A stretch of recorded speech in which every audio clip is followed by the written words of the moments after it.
दक्षिण चीन सागर में अपनी मौजूदगी को और पुख्ता करते हुए फ्रांस ने इस विवादित क्षेत्र में 2 समुद्री यात्रा योजना बनाई है।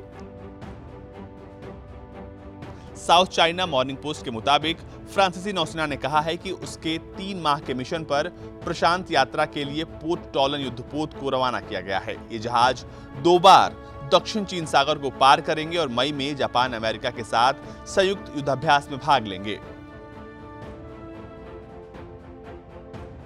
पिछले सप्ताह फ्रांस ने अमेरिकी राष्ट्रपति जो बाइडेन के कहने पर दक्षिण चीन सागर में चीनी प्रभाव कम करने के मकसद से पनडुब्बी भी तैनात की थी।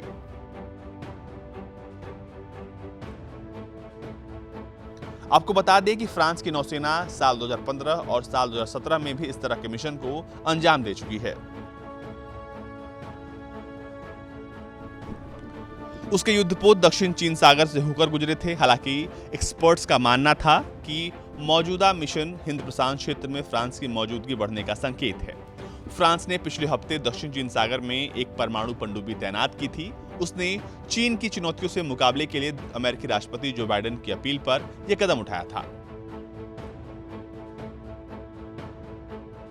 ये सब इसलिए हो रहा है क्योंकि चीन लगभग पूरे दक्षिण चीन सागर पर अपना दावा जमाता है। वहीं जापानी प्रधानमंत्री योशिहिदे सुगा ने चीन के रवैये पर चिंता जताते हुए कहा है कि वो पूर्वी और दक्षिण चीन सागर की यथास्थिति को बदलने का प्रयास कर रहा है।